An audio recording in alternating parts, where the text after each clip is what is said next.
नमो लोये सौहरिहन्ताणम् नमो लोये सौहृदानम् नमो लोये सौभागिर्यानम् नमो लोये सौज्यायानम् नमो लोये सौत्रिकावती सावनम् ओंकारमिन्दु संयुक्त नित्यम् जायन्ति योगिनः कामदमोक्षदो चैव ओंकाराय नमो नमः मङ्गलम् भगवान् मङ्गलम् गौतमोऽग्नि मङ्गलम् कुन्कुण्डार्यो जयेन्द्रमोऽस्तु मङ्गलम् नमः समरिसाराय स्वानुभूत्या तथास्ति स्वभावाय भवाय सर्वाणां विभाव नियुक्त निराकार।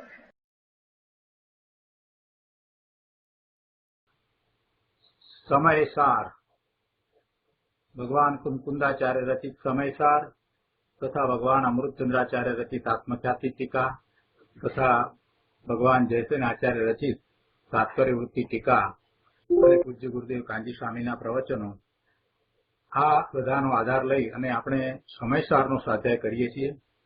એમાં સર્વ વિશુદ્ધ જ્ઞાન અધિકારમાં ગાથા 320 ચાલે છે।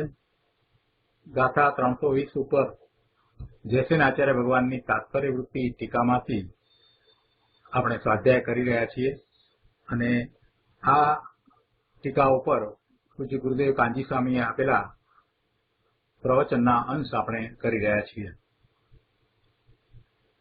પ્રવચન રત્નાકર ભાગ 9મો પાના નંબર 163। અહીંયા એક વાત કહી છે કે યોગીન્દ્ર દેવે જે એમ કહ્યું કે હે યોગી પરમાર્થે જીવ ઉપજતો પણ નથી મરતો પણ નથી અને બંધ મોક્ષ કરતો નથી એમ શ્રી જીનવર કહે છે। આ વાતની આપણે સમજ લેવાની છે। આપણે અહીંયા સમયસારમાં અગાઉ ગાથામાં એવી રીતે વાત આવી કે પોતાના પરિણામોથી ક્રમ નિયમિત ઉપજતું થતું જીવ જીવ છે અને અજીવ અજીવ છે એ વાત અગાઉ આવી હતી। ત્યાં અજીવથી જીવને જુદું પાડવું હતું એટલે એમાં એમ કહ્યું હતું કે પોતાના ક્રમ નિયમિત પરિણામથી ઉપજતું થતું જીવ જીવ છે એટલે ત્યારે ત્યાં એ પરિણામને જીવની સાથે લીધા કેમ કે અજીવથી એને જુદું પાડવું હતું એટલે। હવે જ્યારે જીવની જ વાત કરવી છે અને એવા જીવની વાત કરવી છે કે જે સમ્યક દર્શનનો વિષય છે કે જેનું લક્ષ્ય કરતા સમ્યક દર્શન થાય છે એની જયારે પછી વાત કરવી છે ત્યારે એમ કહે છે કે જીવને પર્યાય નથી એટલે કે એ ધ્રુવ છે એવું ત્રિકાળ શુદ્ધ દ્રવ્ય છે। પર્યાય છે તે ક્ષણિક છે એટલે દ્રવ્ય અને પર્યાય એમ બે અંશ મળી અને જીવ છે અને જે પલટતું નથી બદલાતું નથી જે ધ્રુવ રહે છે એની વધારે વાત કરતા આ વાત યોગીન્દ્ર દેવે એ રીતે સમજાવી છે કે પરમાર્થે જીવ ઉપજતો પણ નથી મરતો પણ નથી બંધને કરતો નથી મોક્ષને કરતો નથી એ પરમાર્થે વાત કરી છે। એટલે ધ્રુવ છે એ પર્યાયરૂપ થતું નથી એને બંધ પણ નથી મોક્ષ પણ નથી ધ્રુવમાં કોઈ ફેરફાર થતા નથી એ અનંત ગુણોનો પિંડ એવો ને એવો જ રહે છે એમાં કોઈ મલિનતા વ્યાપતી નથી એને કોઈ કર્મના બંધ નથી એટલે પછી એને મોક્ષ પણ નથી। આ વાત પરમાર્થે કરી એટલે કે ધ્રુવની અપેક્ષાથી વાત કરવામાં આવી છે કે પરમાર્થે જીવ ઉપજતો પણ નથી મરતો પણ નથી અને બંધ મોક્ષ કરતો નથી એમ શ્રી જીનવર કહે છે। તો પછી બધું થાય છે ક્યાં થાય છે? જે થાય છે તે બધું પર્યાયમાં થાય છે જે થાય છે તે બધું ક્ષણિક છે જે થાય છે તે વિનાશી છે જ્યારે આ તો અવિનાશી છે। ગુરુદેવ સમજાવે છે કે લ્યો શ્રી યોગેન્દ્ર દેવ શિષ્ય પ્રતિ કહે છે હે યોગી પરમાર્થે જીવ ઉપજતો પણ નથી મરતો પણ નથી વસ્તુ ત્રિકાળી શુદ્ધ દ્રવ્ય જે છે તે આ ગતિથી જુદું છે, ગતિથી રહિત છે. જે આ નરકની ગતિ, મનુષ્યની ગતિ, સિદ્ધ ગતિ પણ એવી ગતિથી જુદું આ ત્રિકાળ દ્રવ્ય છે. એટલે ગુરુદેવ સમજાવે છે કે શુદ્ધ દ્રવ્ય જે છે તે આ નરક ગતિ, મનુષ્ય ગતિ, સિદ્ધ ગતિ ઇત્યાદિ પર્યાયમાં પરમાર્થે ઉપજતો નથી, તેમ મરતો પણ નથી. ગંભીર સૂક્ષ્મ વાત છે ભાઈ. આ વાતને ખૂબ ધ્યાનથી સમજવી પડશે.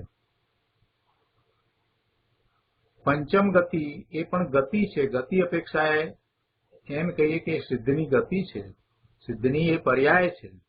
એટલે એ પર્યાય એ ત્રિકાળી શુદ્ધ દ્રવ્યથી, ધ્રુવથી એ જુદી છે. અને એ પણ એક પછી એક નવી નવી પર્યાય એવી ને એવી શુદ્ધ થયા કરે છે. એટલે એ પર્યાય રૂપે એમાં ધ્રુવ ઉપજતું નથી. પર્યાય રૂપે પર્યાય જ ઉપજે છે. ધ્રુવ તો એમ જ છે, જેવું છે તેવું ને તેવું જ રહે છે. આગળ કહે છે કે ખરેખર આત્મા એને કહીએ જે એક સમયની પર્યાયપણે ઉપજતો નથી, વિનસતો પણ નથી. એક સમયની પર્યાયપણે ઉપજતો નથી. જો એક સમયની પર્યાયપણે ઉપજે તો પછી બીજા સમયે એનો વિનાશ થાય, એનો નાશ થાય, એ રહે નહીં. પણ આમ તો બનતું નથી. નિયમસારની ગાથા 38માં કહ્યું છે કે ત્રિકાળી ધ્રુવ એક નાયક ભાવ માત્ર, શુદ્ધ પારિણામિક ભાવ માત્ર વસ્તુ જે છે તે જ ખરેખર આત્મા છે. પર્યાયરૂપ આત્મા એ તો વ્યવહાર આત્મા છે. ત્રિકાળીની અપેક્ષા એ અભૂતાર્થ, અસત્યાર્થ છે. ત્રિકાળી જે બદલાતું નથી, ત્રણેય કાળ એક સરખું રહે છે, એવું ધ્રુવ શુદ્ધ પારિણામિક ભાવ લક્ષણ દ્રવ્ય એ ત્રિકાળ છે. એટલે ત્રણેય કાળ છે. જ્યારે પર્યાય છે એ એક સમયની છે, એ નવી ઉત્પન્ન થાય છે. એટલે એમ ત્રિકાળીની અપેક્ષાએ જે પર્યાય છે એ અભૂતાર્થ છે. એટલે કે ભૂતાર્થ નથી. દ્રવ્ય છે તે ભૂતાર્થ છે, તે અનાદિનું છે. જ્યારે પર્યાય છે તે અભૂતાર્થ છે. એટલે એ નવી ઉત્પન્ન થાય છે. અને અભૂતાર્થ છે અને ક્ષણ વિનાશી છે. એટલે એને અસત્યાર્થ પણ કહ્યું. કેમ કે એ એક સરખું રહેતું પણ નથી. પર્યાય જે એક સમયની છે તે એવી ને એવી એક સરખી થતી પણ નથી, બદલાય છે. એટલે એને અસત્યાર્થ થઈ. ત્રિકાળી દ્રવ્ય છે તે જ સત્યાર્થ છે, તે જ ભૂતાર્થ છે, તે નિશ્ચય છે, તે જ આશ્રય કરવા યોગ્ય છે. અને તેનો આશ્રય કરતા, તેનું અવલંબન લેતા, તેના તરફ દ્રષ્ટિ કરતા સમ્યક દર્શન, સમ્યક જ્ઞાન, સમ્યક ચારિત્રના વિતરાગી નિર્મળ પરિણામ થાય છે, જેને આપણે મોક્ષ માર્ગ કહીએ છીએ. આવી વાત છે. જે ઉપજે છે, વિણસે છે, તે પર્યાય એ આત્મા, એટલે કે પર્યાય રૂપ આત્મા એ અભૂતાર્થ છે. જે ઉપજે છે, વિણસે છે, તે પર્યાય આત્મા અભૂતાર્થ છે. જ્યારે દ્રવ્ય છે તે ભૂતાર્થ છે, સત્યાર્થ છે, તે જ નિશ્ચય છે. આ તો અલૌકિક વાત છે. એના પછીના પેરેગ્રાફમાં ચોથી લીટીમાં કહે છે કે નિત્ય ધ્રુવ એક ચિહ્ન માત્ર વસ્તુને અમે આત્મા કહીએ છીએ. આવો આત્મા એક સમયની પર્યાયમાં આવતો નથી. જે જ્ઞાન માત્ર આત્મા, ત્રિકાળી પરમ પારિણામિક ભાવ લક્ષણ એ શુદ્ધ દ્રવ્ય તે એક સમયની પર્યાયમાં આવતો નથી. મોક્ષ માર્ગ કે મોક્ષની એક સમયની પર્યાય જે વિતરાગી પરિણામ છે એ પર્યાયપણે એ ત્રિકાળી ધ્રુવ થતું નથી, કે એવી પર્યાયને કરતું નથી, કે એ પર્યાયમાં એ આવતું નથી. જો એ પર્યાયમાં આવે તો પર્યાયનો નાશ થતા દ્રવ્યનો પણ નાશ થઈ જાય. એટલે ગુરુદેવ અહીંયા સમજાવે છે કે મોક્ષ માર્ગ કે મોક્ષની એક સમયની પર્યાયપણે ત્રિકાળી ધ્રુવ જે અંતઃતત્વ આત્મા છે તે ઉપજતો નથી, વિણસતો નથી. તે પણ એ પર્યાય ઉપજે છે, પણ શુદ્ધ જીવ દ્રવ્ય એ ઉપજતો નથી. છેલ્લે કહે છે કે જીવ પરમાર્થથી ઉપજતો નથી, મરતો પણ નથી. તો આ ઉપજે વીણસે છે તે કોણ છે? ઉપજવું અને વીણસવું કોનું છે? તો કહે છે કે ઉપજવું વીણસવું જેમાં થાય છે તે પર્યાય છે, તે દ્રવ્ય નથી. વળી પરમાર્થે જીવ બંધ મોક્ષને પણ કરતો નથી એવું કોણ કહે છે? તો કહે છે કે જીનવર કહે છે, જીનવર એવું ભણે. આ રીતે યોગીન્દ્રદેવે વાત કરી છે, બધા સંતોએ આ જ રીતે વાત કરી છે.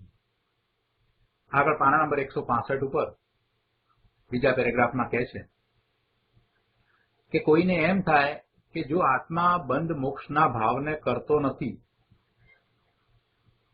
તો પછી આ દીક્ષા કેમ? આ આનંદની દશાનું પરિણમન કેમ?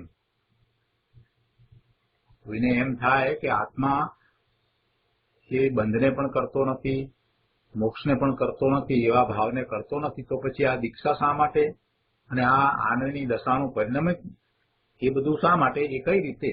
એ કેમ છે? ગુરુદેવ સમજાવે છે કે સાંભળ ભાઈ, અનંતા તીર્થંકર દેવોએ આ કહ્યું છે કે પરમાર્થ જે નિશ્ચય જીવ છે, પરમાર્થ જે નિશ્ચય જીવ છે તે કાંઈ દીક્ષાના પરિણામ રૂપે કે આનંદની દશા રૂપે ઉપજતો નથી. પરમાર્થથી જેને જીવ કયો એ નિશ્ચયથી જે જીવ એટલે શુદ્ધ ત્રિકાળી દ્રવ્ય એ કોઈ પરિણામ રૂપે ઉપજતું નથી, એ પર્યાય રૂપ થતું જ નથી. શુદ્ધ ત્રિકાળી દ્રવ્ય એ કોઈ પર્યાય રૂપ થતું નથી, એટલે એ કાંઈ દીક્ષાના પરિણામ રૂપે કે આનંદની દશા રૂપે ઉપજે એમ નથી. અને તેમ તે દશાનો વ્યય થતા તે મરતો પણ નથી. જે દશા થઈ એ દશાનો ક્ષય થતા, એ દશા ચાલી જતા, એ દશાનો વ્યય થતા એ ત્રિકાળી દ્રવ્ય નાશ પણ પામતું નથી. મનુષ્યપણે ઉત્પાદ અને દેવગતિનો વ્યય થાય, એટલે કે દેવમાંથી ચવી અને કે મનુષ્ય ગતિમાં આવે, એટલે એની મનુષ્યની પર્યાય થાય, એટલે મનુષ્યપણે ઉત્પાદ અને દેવગતિનો વ્યય એમ થાય ત્યાં એ બંને ઉત્પાદ વ્યયરૂપ અવસ્થાઓ છે તો ખરી, એ બંને અવસ્થા છે, પણ તે અવસ્થાના કાળે ધ્રુવ આત્મદ્રવ્ય ઉત્પાદ વ્યયરૂપ થતું નથી. એ ઉત્પાદ અને વ્યય એ તો બધું પર્યાયમાં છે. જે દ્રવ્ય છે એ તો એવું ને એવું ધ્રુવ રહે છે.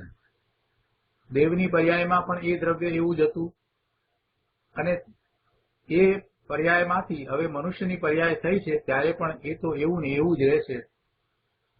એટલે આ નવી નવી અવસ્થા થાય તે વખતે ધ્રુવ આત્મદ્રવ્ય ઉત્પાદ વ્યયરૂપ થતું નથી.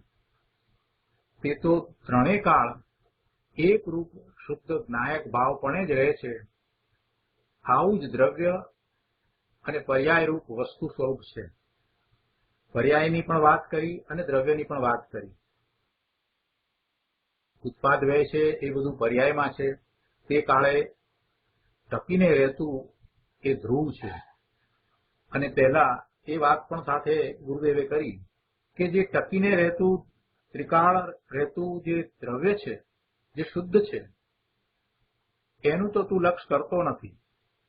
જે તારી સમીપમાં છે, જે ત્રિકાળ ટકીને રહ્યું છે, એનું તો તું લક્ષ કરતો નથી. અને આ જે પરિણામ થાય છે, વર્તમાન પર્યાય છે, જે ક્ષણિક છે, એવી પર્યાયને તું ટકાવવા માટે મિથ્યા પ્રયાસ કરે છે. જે ટકીને રહે છે એનું જો લક્ષ કરે તો તને શાશ્વત આનંદની પ્રાપ્તિ થાય, પણ એ તો તું કરતો નથી. અને જે ટકીને રહેતું નથી, જે ક્ષણિક છે, એનું લક્ષ કરીને અનાદિનો તું મિથ્યાત્વને કારણે ભવના ભ્રમણ કરે છે. એક વખત જે ટકીને રહેતી વસ્તુ છે એનું તું લક્ષ કર. આ વાત પણ ગુરુદેવે કરી દીધી છે. આગળ અહીંયા કહે છે કે આ વાત આવી ક્યાંથી, તો કહે છે કે જીનવર એવું ભણે, એટલે ભગવાન જીનેશ્વર દેવ દિવ્ય ધ્વનિ દ્વારા આમ કહે છે. શું કહે છે કે બંધ મોક્ષના પરિણામને શુદ્ધ જીવ કરતો નથી. બંધના પરિણામ કે મોક્ષના પરિણામને શુદ્ધ જીવ કરતો નથી. અર્થાત શુદ્ધ જીવ નિત્ય આનંદ ચિદાનંદ પ્રભુ બંધ મોક્ષની પર્યાયપણે થતો નથી. આવું અલૌકિક શુદ્ધ જીવ તત્વ એ સમ્યક દર્શનનો વિષય છે. સમ્યક દર્શનનો વિષય છે એટલે કે તેનું લક્ષ કરતા સમ્યક દર્શનની પર્યાય થાય છે. એવા ત્રિકાળી ધ્રુવનું લક્ષ કરતા, એને વિષય બનાવતા, એમાં એકાગ્રતા કરતા, એનો આશ્રય કરતા વિતરાગી પરિણામ થાય છે. શું કહ્યું કે સમ્યક દર્શન એ સમ્યક દર્શનનો વિષય નથી. સમ્યક દર્શનનો વિષય નથી, પણ ત્રિકાળી શુદ્ધ જીવ વસ્તુ સમ્યક દર્શનનો વિષય છે. એટલે કે સમ્યક દર્શન જે થયું, જે વિતરાગી પરિણામ થયા, એ પર્યાય છે. એ પર્યાય સમ્યક દર્શનનો વિષય નથી. સમ્યક દર્શન થાય એમાં વિષય શું છે? વિષય ત્રિકાળી શુદ્ધ દ્રવ્ય છે, પણ એ સમ્યક દર્શનની પર્યાય કાંઈ વિષય નથી. પર્યાયને વિષય બનાવતા એવી નવી પર્યાય થતી નથી. એટલે કહે છે કે સમ્યક દર્શનની જે પર્યાય છે એ સમ્યક દર્શન થવાનું કારણ નથી. એનું આલંબન લઈ અને સમ્યક દર્શનના પરિણામ થતા નથી, પણ ત્રિકાળી શુદ્ધ જીવ વસ્તુ છે તે સમ્યક દર્શનનો વિષય છે. તેનું આલંબન લઈ અને જે પરિણામ થાય છે તે સમ્યક દર્શનના પરિણામ થાય છે. અને તેથી તેને મુખ્ય ગણીને સમયસારની 11મી ગાથામાં તેને એટલે કે ત્રિકાળી શુદ્ધ જીવ વસ્તુને ભૂતાર્થ કહેલ છે. એ ભૂતાર્થ છે, એ જ નિશ્ચય છે, એ જ સત્યાર્થ છે, એ જ આલંબન લેવા યોગ્ય છે, એ જ આશ્રય કરવા યોગ્ય છે. હવે ટીકાની આગળ વાત લે છે કે વળી તે સ્પષ્ટ કરવામાં આવે છે. જયસેન આચાર્ય ભગવાન ટીકામાં કહે છે કે વળી તે સ્પષ્ટ કરવામાં આવે છે. શું? તો કહે છે કે વિવક્ષિત એક દેશ શુદ્ધ નય આશ્રિત આ ભાવના. વિવક્ષિત એટલે જે કહેવા ધારેલી છે એવી. વિવક્ષિત એક દેશ શુદ્ધ નય આશ્રિત આ ભાવના. એક દેશ એટલે હજી અંશ પ્રગટ્યો છે, એટલે એ એક દેશ છે. હજી પૂર્ણ દશા પ્રગટ નથી થઈ, એટલે એ એક દેશ છે. છતાંય એ ભાવના, એ વિતરાગી પરિણામો શુદ્ધને આશ્રિત છે. તો એને માટે કહે છે કે વિવક્ષિત જે કહેવાધારી છે તે એક દેશ શુદ્ધને આશ્રિત આ ભાવના નિર્વિકાર સ્વસંવેદન લક્ષણ ક્ષાયોક્ષમિક જ્ઞાનરૂપ હોવાથી, જો કે એક દેશ વ્યક્તિરૂપ છે તો પણ ધ્યાતા પુરુષ એમ ધ્યાવે છે કે જે સકલ નિરાવરણ અખંડ એક પ્રત્યક્ષ પ્રતિભા સમય અવિનશ્વર શુદ્ધ પારિણામિક ભાવ લક્ષણ નિજ પરમાત્મ દ્રવ્ય તે જ હું છું. પરંતુ એમ ભાવતો નથી કે ખંડ જ્ઞાન રૂપ હું છું. શું કહે છે કે જેને આ પુરુષાર્થ ઉપડ્યો છે એને હજી અંશે શુદ્ધિ થઈ છે. જે સમ્યક દર્શન સમ્યક જ્ઞાનના પરિણામ થયા છે જે શુદ્ધ નયના આશ્રય થયા છે અથવા તો શુદ્ધ નયનો વિષય જે ત્રિકાળી ભગવાન આત્મા ધ્રુવ છે એના આશ્રય જે પરિણામ થયા છે એ ભાવના એ વિવક્ષિત એટલે કહેવા ધારેલી આંશિક શુદ્ધિરૂપ એ પરિણતિ છે. એ નિર્મળ પરિણતિ છે, એવા નિર્મળ પરિણામ થયા છે. એને માટે કહે છે કે કહેવા ધારેલી આંશિક શુદ્ધિરૂપ પરિણતિ છે. હજી અંશે શુદ્ધિ થઈ છે. સમ્યક દર્શન, સમ્યક જ્ઞાન, સમ્યક ચારિત્રના પરિણામ થયા છે તે આંશિક શુદ્ધિરૂપ પરિણતિ છે. એવી એ ભાવના કઈ રીતે થઈ છે? તો કે શુદ્ધ નયના આશ્રય થઈ છે. એટલે કે શુદ્ધ નયનો વિષય ભગવાન આત્મા ત્રિકાળી નાયક એનો આશ્રય કરતા એવી એ આંશિક શુદ્ધિરૂપ પરિણતિ થઈ છે. એવી પર્યાય જે થઈ છે એ કેવી છે કે નિર્વિકાર છે, વિકાર વિનાની છે, સ્વ સંવેદન લક્ષણવાળી છે. એટલે એમાં એને સ્વનું સંવેદન થાય છે. સ્વ સંવેદન લક્ષણવાળી છે. પોતાનું અનુભવ સહિતનું જ્ઞાન ને ભાન થવું એ સ્વ સંવેદન લક્ષણવાળી એ ભાવના છે. ક્ષયોક્ષમિક જ્ઞાનરૂપ હોવાથી, જો પૂર્ણ જ્ઞાન તો હજી પ્રગટ થયું નથી, કેવળ જ્ઞાન તો પ્રગટ થયું નથી, એટલે એ ક્ષયોક્ષમિક જ્ઞાનરૂપ હોવાથી એ છે તો એક દેશ વ્યક્તિરૂપ, એમ કે હજી પૂર્ણ વ્યક્તતા થઈ નથી. પોતાના ત્રિકાળી શુદ્ધ ભાવની પૂર્ણપણે વ્યક્તતા પર્યાયમાં નથી થઈ, એટલે એ છે તો એક દેશ વ્યક્તતારૂપ. એટલે કહે છે કે જો કે એક દેશ વ્યક્તિરૂપ છે, છતાં પણ એવી ભાવના જેને થઈ છે એવો સાધક જીવ, એવો ધ્યાતા પુરુષ, એ ભાવના કેવી ભાવે છે? એની ભાવના કેવી છે? એ પોતે શું શ્રદ્ધે છે? તો એ તો એમ જ શ્રદ્ધે છે કે પોતે પૂર્ણ છે. ભલે પરિણતિ એવી થઈ છે કે જેમાં એક દેશ એટલે કે આંશિક શુદ્ધિ છે અને એવી પરિણતિ થઈ છે, એવી પર્યાય થઈ છે, છતાંય એને શું છે? એને તો એમ છે કે પોતે પરિપૂર્ણ છે. એટલે કહે છે કે એવો સાધક જીવ, એવો ધ્યાતા પુરુષ એમ ધ્યાવે છે કે જે સકલ નિરાવરણ અખંડ એક પ્રત્યક્ષ પ્રતિભાસમય અવિનશ્વર શુદ્ધ પારિણામિક ભાવ લક્ષણ નિજ પરમાત્મ દ્રવ્ય તે જ હું છું. એટલે એ તો એમ ધ્યાવે છે. એ એમ નથી ધ્યાવતો કે પોતે ખંડ જ્ઞાનરૂપ છે. પોતે ખંડ જ્ઞાનરૂપ હું છું એમ ધ્યાવતો નથી, પણ એ શું ધ્યાવે છે? એ તો એમ ધ્યાવે છે કે પોતે સકલ નિરાવરણ અખંડ એક પ્રત્યક્ષ પ્રતિભાસમય અવિનશ્વર શુદ્ધ પારિણામિક ભાવ લક્ષણ નિજ પરમાત્મ દ્રવ્ય તે જ હું છું. 38મી ગાથામાં આનો વિસ્તાર આપણે કર્યો છે, સમજ્યા છીએ.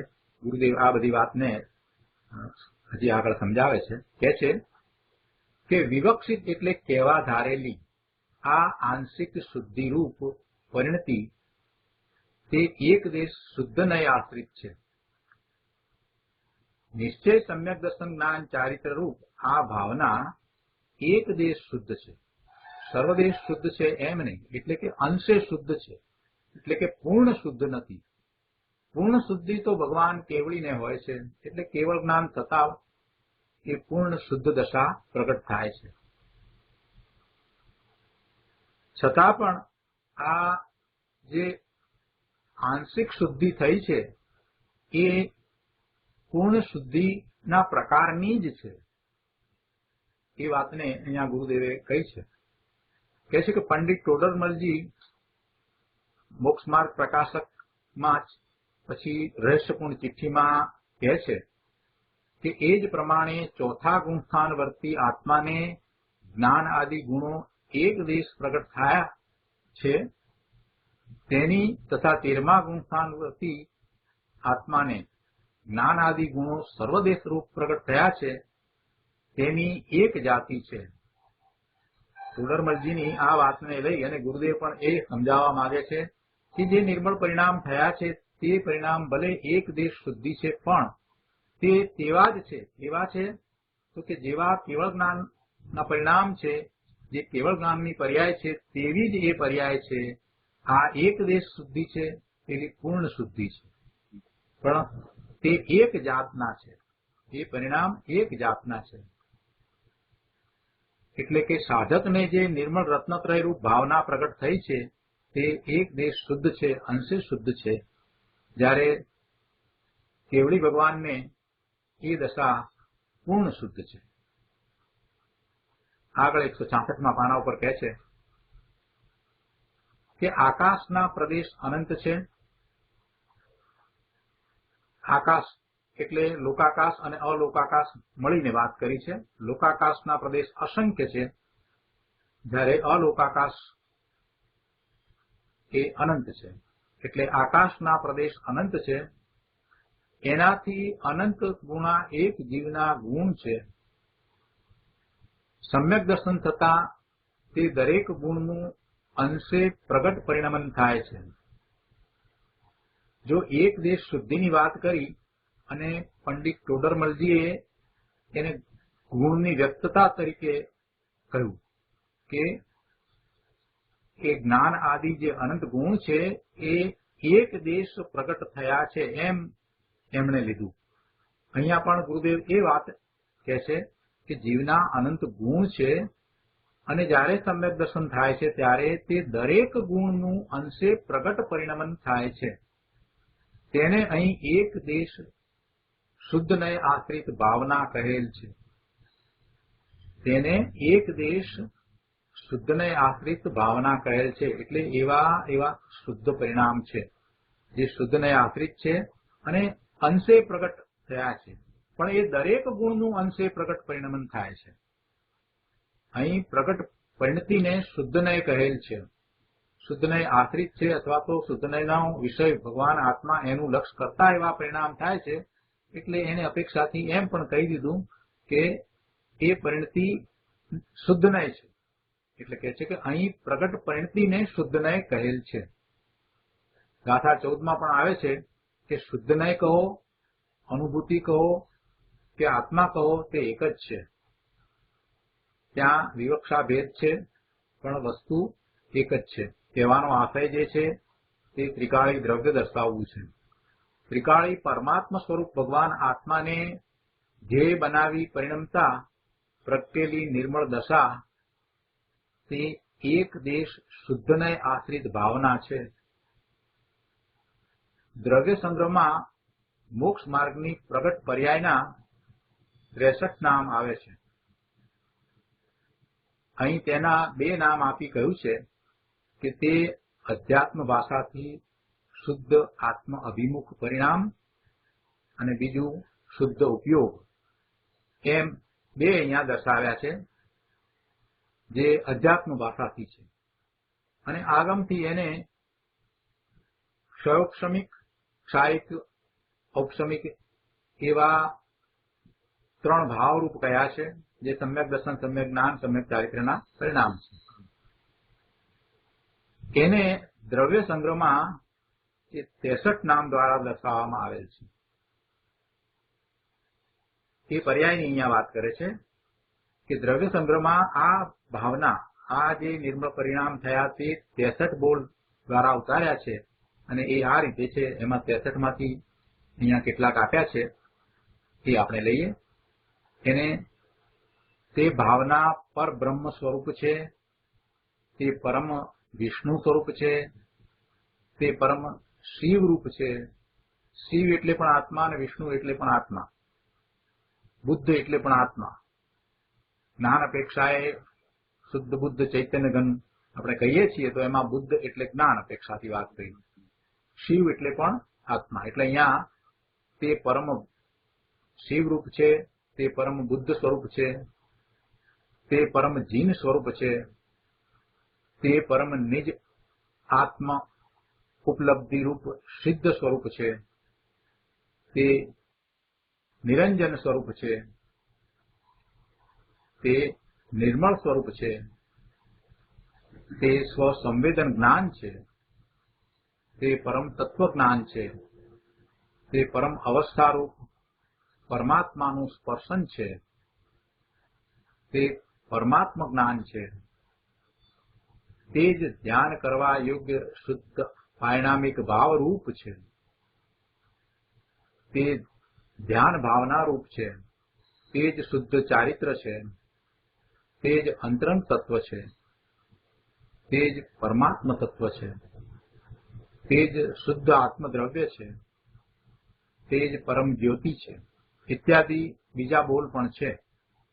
અહીં કહે છે મોક્ષ માર્ગની તે પર્યાય એક દેશ વ્યક્ત પર્યાય છે. કહેવા ધારેલી આ આંશિક શુદ્ધિરૂપ પરિણતિ નિર્વિકાર સ્વસંવેદન લક્ષણ ક્ષાયોક્ષમિક જ્ઞાનરૂપ હોવાથી એક દેશ વ્યક્તિરૂપ છે.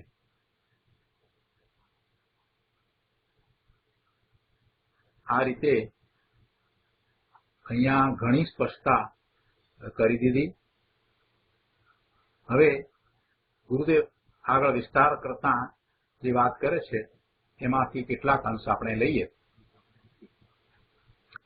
167માં પાના ઉપર ગુરુદેવ અહીંયા કહે છે કે જે એક સમયની પર્યાય વિનાનો ત્રિકાળી દ્રવ્ય સ્વભાવ ધ્રુવ ભાવ તેને અહીં નિશ્ચયથી જીવ કયો છે. તે જીવ શુદ્ધ જીવ સિદ્ધની પર્યાયપણે ઉપજતો નથી, તેમ પૂર્વની જે મનુષ્ય ગતિનો વ્યય થયો તેમાં પણ તે આવ્યો નથી. એટલે કોઈ પર્યાયપણે ઉપજતો નથી. મનુષ્યની પર્યાયપણે એ હતો અને પછી હવે સિદ્ધની પર્યાયપણે થયો, એમ એ શુદ્ધ આત્મદ્રવ્ય ત્રિકાળી ધ્રુવ એનું ઉપજવું કે વિણસવું થતું નથી. મનુષ્યની પર્યાયપણે ઉપજવું થયું હોય તો પછી એ પર્યાયપણે વિણસવું થાય, પણ અહીંયા તો કહે છે કે એ તો ત્રિકાળ એવું ને એવું રહે છે. જે ઉપજવું અને વિણસવું થાય છે એ તો પર્યાયનું થાય છે, અને એ પર્યાય કથનચિત દ્રવ્યથી ભિન્ન છે. એ વાત આપણે કરી છે. આવો જે ઉપજતો નથી, મળતો પણ નથી, તે શુદ્ધ પારિણામિક ભાવરૂપ શુદ્ધ જીવ સમ્યક દર્શનનો વિષય છે. અહીંયા તો સમ્યક દર્શન કેમ પ્રગટ થાય એની જ વાત છે, એની જ મુખ્યતા છે. એટલે કે જ્યાં સુધી સમ્યક દર્શન થાય નહીં ત્યાં સુધી ચારિત્રનો પુરુષાર્થ થઈ શકતો જ નથી. પોતાના સ્વરૂપને જાણતો નથી ત્યાં સુધી એવા સ્વરૂપને વિશે એ લીનતા કે સ્થિરતા કેવી રીતે કરે, જેને આપણે નિશ્ચયથી ચારિત્ર કહીએ છીએ, એ ચારિત્ર સમ્યક દર્શન વિના કેવી રીતે થાય. નિશ્ચય ચારિત્ર તો એ છે કે પોતાના સ્વરૂપને વિશે લીનતા સ્થિરતા કરવી. પણ જ્યારે હજી પોતાનું સ્વરૂપ જાણ્યું નથી, અનુભવ્યું નથી, તો પછી ત્યાં લીનતા કે સ્થિરતાનો પ્રશ્ન જ ઉપસ્થિત થતો નથી.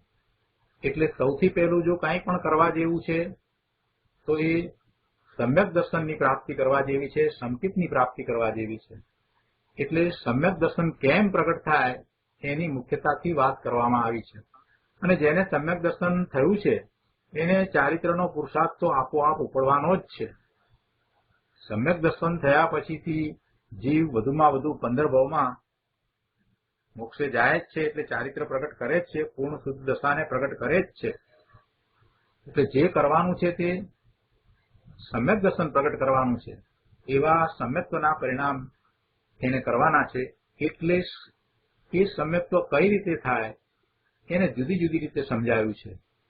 અને બધું સમજ્યા પછીથી એને હવે શું કરવું, તો એને એકાગ્રતા કરવી. અને એકાગ્રતા ક્યાં કોની કરવી, કઈ રીતે કરવી, તો એમાં મુખ્ય વાત એ છે કે પોતે જ ભગવાન આત્મા ત્રિકાળી શુદ્ધ દ્રવ્ય છે એવો વિકલ્પ સહિત નિર્ણય કરવો, એમાં દ્રઢતા કરવી અને એનું લક્ષ્ય કરવું, ત્યાં એકાગ્રતા કરવી.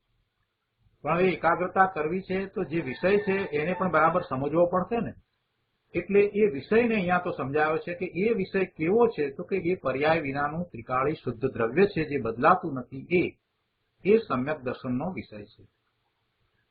એ સમ્યક દર્શનનો વિષય છે. શુદ્ધ પારિણામિક ભાવરૂપ શુદ્ધ જીવ એ સમ્યક દર્શનનો વિષય છે. એને વિષય કરી અને એકાગ્રતા કરવાની છે અને એ વાતને અહીંયા સિદ્ધ કરવી છે. એટલે ભાષા એમ લીધી છે કે શુદ્ધ પારિણામિક ભાવ ધ્યેય રૂપ છે, ધ્યાન રૂપ નથી. ધ્યાન રૂપ શું છે? ધ્યાન રૂપ તો પર્યાય છે. શુદ્ધ પારિણામિક ભાવ છે એ ધ્યેય રૂપ છે, અથવા તો એને ધ્યેય બનાવી અને ધ્યાન કરાય છે. એ બદલાતું નથી, એ દ્રષ્ટિનો વિષય છે. એટલે બીજી રીતે એમ પણ કહેવાય કે તારા વર્તમાન જ્ઞાનની પર્યાયમાં તું પરને જ્ઞેય બનાવે છે, એને બદલે આ ત્રિકાળી શુદ્ધ દ્રવ્ય છે એને જ્ઞેય બનાવીને તું એનું જ્ઞાન કર, એને જાણ, એને અનુભવ. એ ધ્યેય રૂપ છે. એનું લક્ષ્ય કરે છે, એકાગ્રતા કરે છે, એટલે ધ્યાન થયું. અને ધ્યાનમાં એ પરમ પારિણામિક ભાવ લક્ષણ શુદ્ધ ત્રિકાળી દ્રવ્ય જે ધ્રુવ છે એ ધ્યેય છે, એ ધ્યેય રૂપ છે, એ ધ્યાન રૂપ નથી. કારણ કે ધ્યાન વિનશ્વર છે અને શુદ્ધ પારિણામિક ભાવ અવિનશ્વર છે. કે છે કે સમ્યક દર્શન પ્રગટ થતા સહજ વિતરાગી આનંદની અનુભૂતિ લક્ષણવાળું જે સ્વસંવેદન જ્ઞાન છે તેનાથી તે પ્રાપ્ત થાય છે. પણ એ પેલા ધ્રુવથી પ્રાપ્ત થાય છે એમ નથી. ધ્રુવ દ્વારા એ અનુભવમાં આવે છે એમ નથી. એ એના જ્ઞાનની પર્યાયમાં એને અનુભવાય છે. એટલે એ શુદ્ધ પારિણામિક ભાવ અવિનશ્વર છે. તે કેવી રીતે જણાય, એટલે એનો અનુભવ કેવી રીતે થાય? તો કે એનો અનુભવ એને એના જ્ઞાનની પર્યાયમાં થાય છે. એ જ્ઞાનની પર્યાય એ સમ્યક જ્ઞાનની પર્યાય છે. એનો અનુભવ થાય છે એ સમ્યક દર્શન, સમ્યક જ્ઞાન, સમ્યક ચારિત્ર રૂપે થાય છે. એ સહજ વિતરાગી આનંદની સહાનુભૂતિ વાળું એ પરિણામ છે, એ વિતરાગી પરિણામ છે. એ સ્વસંવેદન જ્ઞાન છે અને એના દ્વારા એને પોતાનું જ્ઞાન ભાન થાય છે. એ વખતે અલૌકિક આનંદનું વેદન પણ છે. એટલે કે ધ્રુવથી ધ્રુવ ન જણાય. કહેવાનો આશય અહીંયા ગુરુદેવનો એ છે કે જે જણાય છે તે પર્યાયમાં જણાય છે. ધ્રુવ કઈ ધ્રુવને જાણે છે એમ નથી. ધ્રુવ તો ધ્રુવ છે જ, પણ એ ધ્રુવને કોણ જાણે છે? ધ્રુવને ધ્રુવપણે જાણવા વાળી જ્ઞાનની પર્યાય છે. કેમ કે ધ્રુવ તો અક્રિય છે, નિષ્ક્રિય છે, એમાં ક્રિયા નથી. એટલે એ જાણવાના પરિણામ થયા, જે જાણવાની પર્યાય થઈ, એ ધ્રુવને જાણે છે. એટલે કે નિર્વિકાર સ્વસંવેદન લક્ષણ જ્ઞાનમાં તે જણાય છે. જણાય છે પણ એ કંઈક એ પર્યાયમાં આવી જાય છે એમ નહીં. પર્યાયમાં આવી જાય તો પર્યાયનો નાશ થતા એનો નાશ થાય. એટલે ધ્રુવ તો ત્રિકાળ ધ્રુવ એવું ને એવું જ રહે છે. પર્યાય એને જાણે છે, પછી બીજા સમયે પણ એ પર્યાય એને જાણે છે, ત્રીજા સમયે જાણે છે, એમ અસંખ્ય પર્યાયો એને જાણવા વાળી થાય છે. અને પછી નિર્વિકલ્પ ધ્યાનમાંથી બહાર આવે છે તો એ પરને જાણે છે. એટલે પેલી જાણવા વાળી પર્યાય હતી એ તો નાશ પામી, પણ ધ્રુવ નાશ નથી પામતું. ફરી પાછું એ ધ્રુવનું લક્ષ કરે છે તો ફરી એ ધ્રુવને જાણે છે. અને ધ્રુવને જાણે છે એમ કહીએ તો એ શું જાણે છે, શેને અનુભવે છે? તો જે ત્રિકાળ ભાવ અનંત ગુણ છે, તો અનંત ગુણને કારણે થતો ભાવ, આપણે પહેલા પણ એ વાત કરી છે કે જીવનો એક ભાવ છે. જેમ સોનું છે એ એના ગુણોને કારણે સોનાના ભાવે જ હંમેશા રહ્યું છે.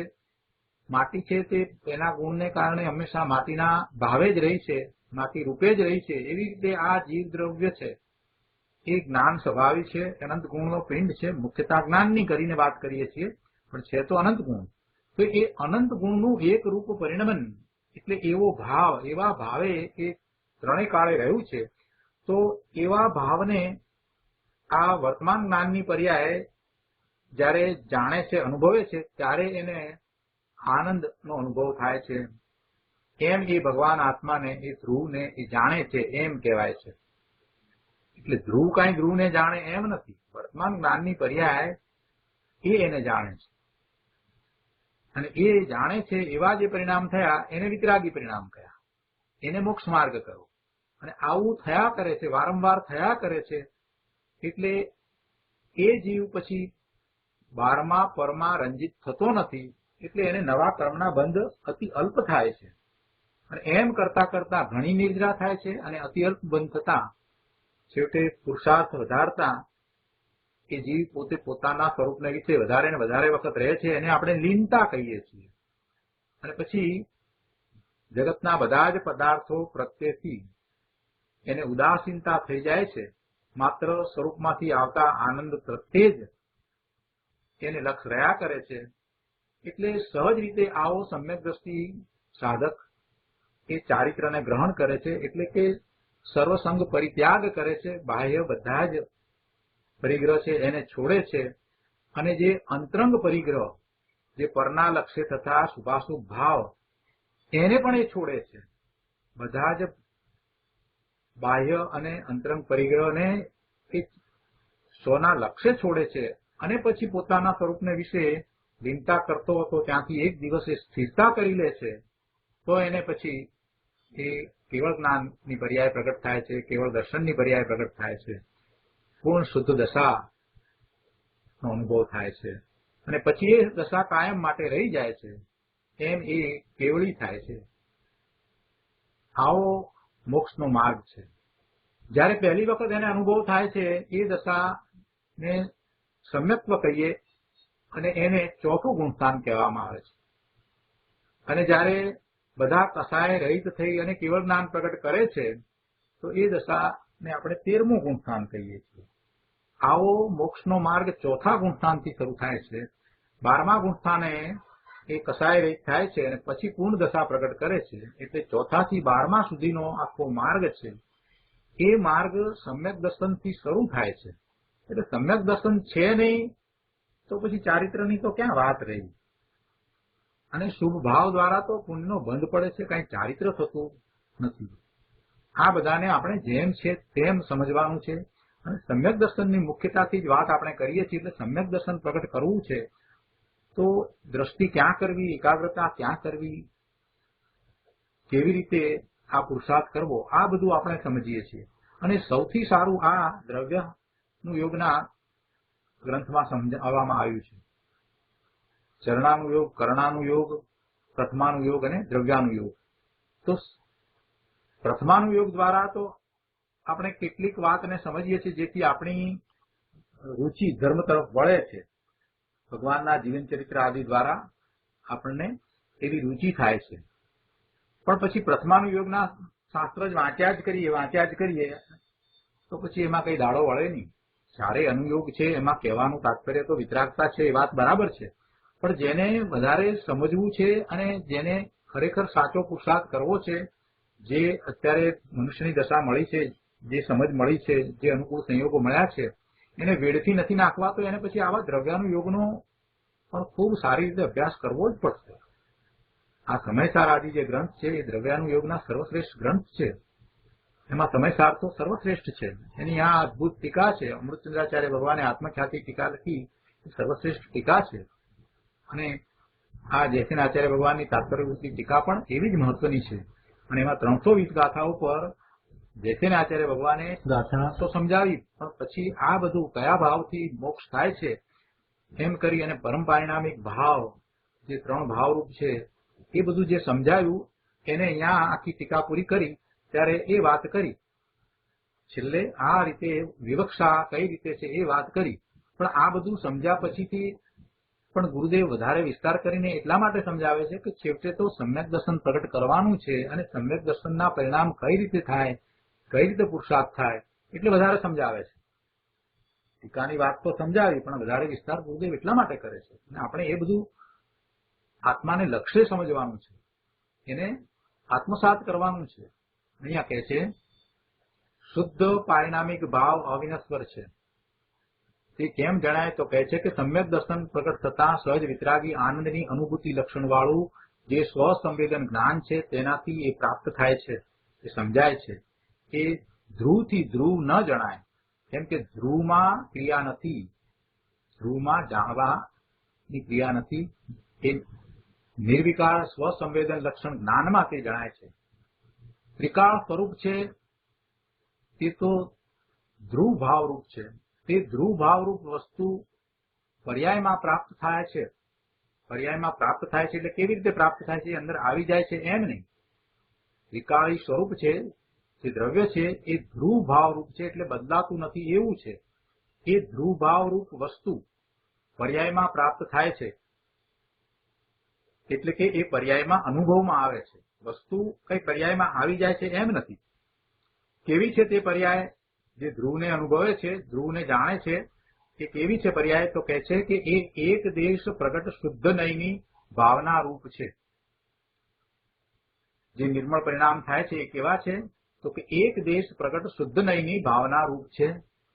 અને આવી ભાષા અને આવા ભાવ ગુરુદેવ કહે છે કે એને કોઈ દિવસ સાંભળ્યા હોય તો એને સમજમાં આવે ને. એટલે એને તો કોઈ દિવસ આ બધું સાંભળ્યું પણ નથી.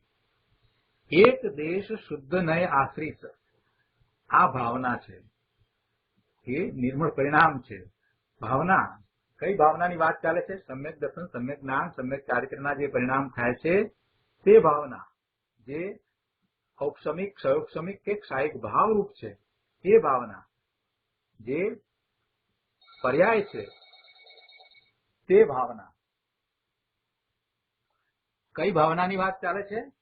નિર્મળ પરિણામની વાત ચાલે છે. સમ્યક દર્શન, સમ્યક જ્ઞાનના જે પરિણામ થયા છે તે એક દેશરૂપ શુદ્ધતા છે. તે એક દેશરૂપ શુદ્ધતા છે એની વાત છે. સમ્યક દર્શન, સમ્યક જ્ઞાન, સમ્યક ચારિત્ર રૂપ જે ભાવના છે એ પરિણામની વાત છે. તો એ એક દેશ પ્રગટ શુદ્ધ નયની ભાવના રૂપ છે. અને એ એક દેશ શુદ્ધ નય આશ્રિત ભાવના છે. તે અતિન્દ્રિય આનંદની અનુભૂતિ જેનું લક્ષણ છે એવા નિર્વિકાર સ્વસંવેદન જ્ઞાન રૂપ છે. જો એને જ્ઞાન રૂપ કહ્યું. અને કેવું જ્ઞાન? તો કે સ્વસંવેદન જ્ઞાન રૂપ છે. પોતાનું સંવેદન જેમાં થાય છે એવા જ્ઞાન રૂપ છે. એ સ્વસંવેદન જ્ઞાન રૂપ છે. આ નિર્વિકાર સ્વસંવેદન લક્ષણ જે જ્ઞાન છે તે ક્ષયોપશમિક ભાવ છે. એ ક્ષયોપશમિક ભાવ છે. કેમ કે હજી પૂર્ણ શુદ્ધ પરિણામ થયા નથી. એટલે એ સ્વસંવેદન, પોતાનું સંવેદન, પોતે જેવો છે તેવું અનુભવમાં આવવું, એ જ્ઞાન, એ સ્વસંવેદન જ્ઞાન રૂપ છે. એમાં કોઈ વિકાર નથી, છતાં પણ એ પૂર્ણ પરિણામ નથી. એટલે એને અહીંયા ક્ષયોપશમિક ભાવ કહ્યો છે. આ નિર્વિકાર સ્વસંવેદન લક્ષણ જે જ્ઞાન છે એ જ્ઞાનની પર્યાય છે, એ વિતરાગી પરિણામ છે, એ ક્ષયોપશમિક ભાવ છે. આગળ કહે છે કે સમ્યક દર્શન, જ્ઞાન, ચારિત્ર રૂપ જે મોક્ષનો માર્ગ છે તે ત્રણ ભાવરૂપ છે. ઉપસમ, ક્ષયોપશમ અને ક્ષાયિક. એ ત્રણ ભાવમાંથી સ્વસંવેદન લક્ષણ જે જ્ઞાન છે તે ક્ષયોપશમ ભાવરૂપ છે. શુદ્ધ આત્મતત્વની પ્રાપ્તિ ક્ષયોપશમ જ્ઞાનમાં થાય છે. કેમ કે કેવળ જ્ઞાન તો પછી થાય છે. કેવળ જ્ઞાન તો પછી થાય છે. હજી તો એને કેવળ જ્ઞાન થયું નથી ત્યારે પણ શુદ્ધ આત્મતત્વની પ્રાપ્તિ, અનુભૂતિ, સ્વાનુભૂતિ એ થાય છે. તો એ ક્ષયોપશમ જ્ઞાનમાં થાય છે. મોક્ષ માર્ગની પર્યાયને ત્રણ ભાવે કહેલ છે. પણ આ જ્ઞાન છે એ તો ક્ષયોપશમ ભાવે છે. તે ઉપશમ કે ક્ષાયિક ભાવે નથી. આ સ્પષ્ટતા કરી છે. શું સ્પષ્ટતા કરી છે? જે પર્યાય જાણવા વાળી જ્ઞાનની પર્યાય થઈ છે એ ક્ષયોપશમ ભાવે છે. તે ઉપશમ ભાવે કે ક્ષાયિક ભાવે નથી. પેલી પર્યાય, વિતરાગી પર્યાય જે છે એને તો આપણે ઔપશમિક, ક્ષયોપશમિક અને ક્ષાયિક ભાવરૂપ છે એમ કહ્યું. એ મોક્ષ માર્ગની પર્યાય, એવા વિતરાગી પરિણામ, એ પહેલા વાત આવી ગઈ. હવે અહીંયા ગુરુદેવ એનાથી એક સહેજ વાત જુદી સમજાવે છે કે જે સ્વસંવેદન જ્ઞાન રૂપ છે એ ક્ષયોપશમ ભાવે છે, એ ઉપશમ કે ક્ષાયિક ભાવે નથી. એ જ્ઞાન ક્ષયોપશમ ભાવે છે એમાં ઉપશમ કે ક્ષાયિક ભાવ નથી, એ ક્ષયોક્ષમ ભાવે એ જ્ઞાનની પર્યાય છે. એટલે કહે છે કે મોક્ષ માર્ગની પર્યાયને તો 3 ભાવે કહેલ છે. એ તો 3 ભાવે વાત કરી, પણ આ જ્ઞાન છે એ તો ક્ષયોક્ષમ ભાવે છે અને તે ઉપશમ કે ક્ષાયિક ભાવે નથી. આવી વિતરાગ માર્ગની વાત છે. આગળ કહે છે કે આ ભાવના નિર્વિકાર સ્વસંવેદન લક્ષણ ક્ષયોક્ષમિક જ્ઞાનરૂપ હોવાથી એક દેશ વ્યક્તિરૂપ છે. જો 3 ભાવમાં આ નિર્વિકાર સ્વસંવેદન લક્ષણ જ્ઞાન છે તે ક્ષયોક્ષમ ભાવ છે. સમ્યક દર્શન થતા જે જ્ઞાન પ્રગટ થયું તે જ્ઞાન ક્ષયોક્ષમ ભાવરૂપ છે. ભલે સમ્યક દર્શન ઉપશમ હો, ક્ષયોક્ષમ હો કે ક્ષાયિક હો, પણ તેના કાળમાં જે જ્ઞાન છે એ તો ક્ષયોક્ષમિક જ્ઞાન છે. વળી કેવું છે તે જ્ઞાન? તો કે નિર્વિકાર આનંદનો સ્વાદ જેમાં અનુભવાય છે તેવું સ્વસંવેદન લક્ષણ તે જ્ઞાન છે. નિર્વિકાર આનંદનો સ્વાદ જેમાં અનુભવાય છે તેવું સ્વસંવેદન લક્ષણ વાળું તે જ્ઞાન છે. તે ક્ષયોક્ષમિક ભાવરૂપ છે.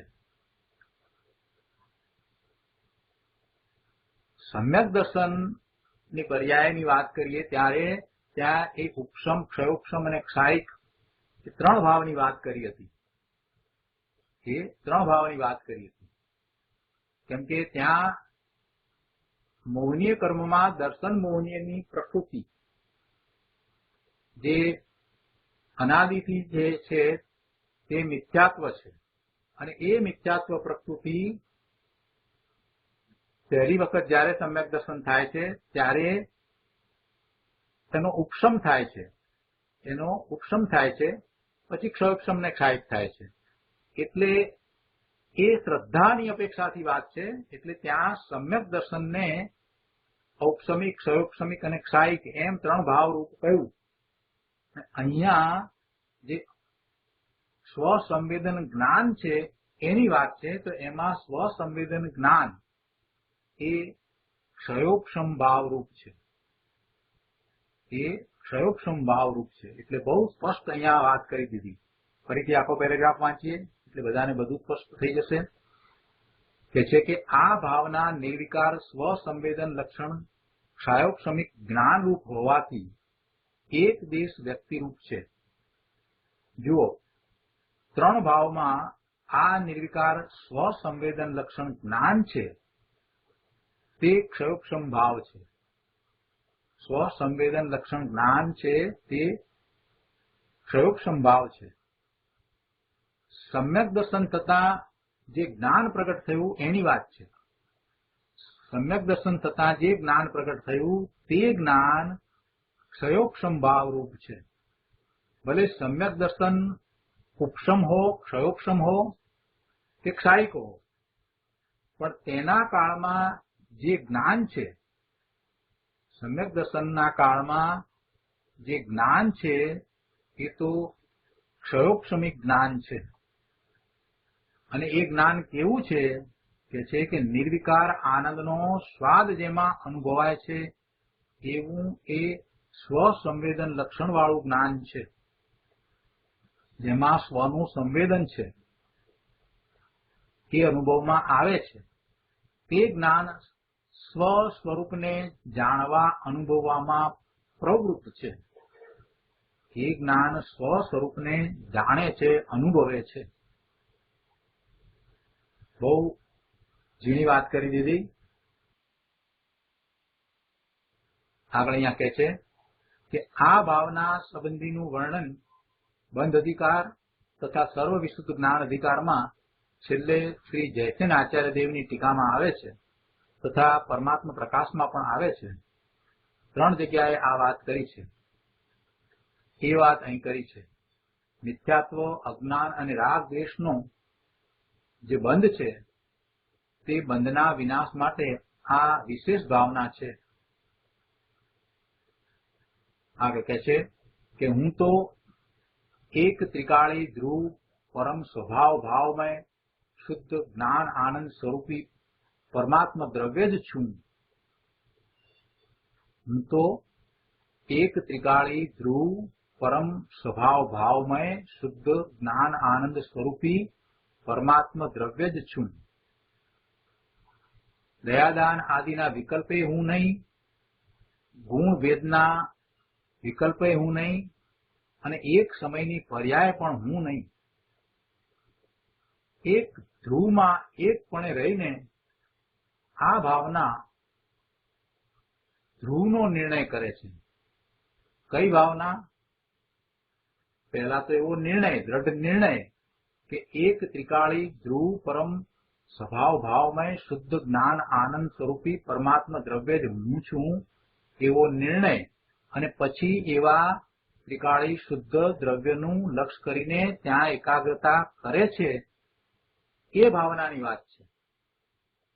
કે છે કે એક ધ્રુવમાં એકપણે રહીને આ ભાવના ધ્રુવનો નિર્ણય કરે છે।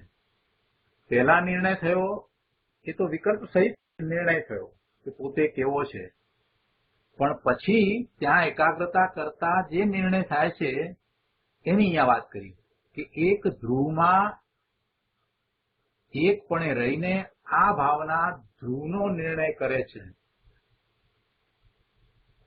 પહેલા નિર્ણય તો એને વિકલ્પ દશામાં કર્યો કે ભગવાન આત્મા શુદ્ધ ત્રિકાળ જ્ઞાયક છે, જે બદલાતું નથી તે ધ્રુવ છે, અને જે બદલાય છે તે પર્યાય છે।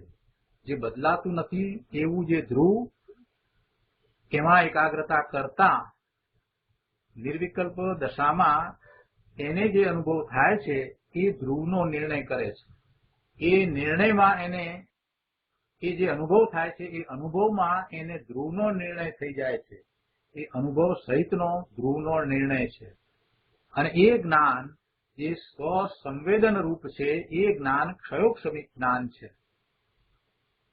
અને પછી જે શ્રદ્ધા છે એ શ્રદ્ધાની વાત કરીએ તો એ ઔક્ષમિક ક્ષયોક્ષમિક કે ક્ષાયિક ભાવ છે। આનું નામ જૈન દર્શન છે, અને એ મહા અદભુત અલૌકિક ચીજ છે। આગળ કહે છે કે દ્રવ્ય સ્વભાવના આશ્રય અતિન્દ્રિય આનંદનો જેને રસાસ્વાદ આવ્યો છે એવો ધર્મી જીવ એમ ભાવે છે કે હું તો સહજ શુદ્ધ સચિદાનંદમય પરમ આનંદમય પરમાત્મા જ છું, અને જગતના સર્વ જીવોનું અંતરંગમાં આવું જ સ્વરૂપ છે। બધા જીવ સિદ્ધ સમાન છે, આવું જ બધાનું સ્વરૂપ છે। તો આજનો સ્વાધ્યાય આપણે અહીંયા સુધી રાખીએ છીએ। હવે સુખધામ બોલીએ।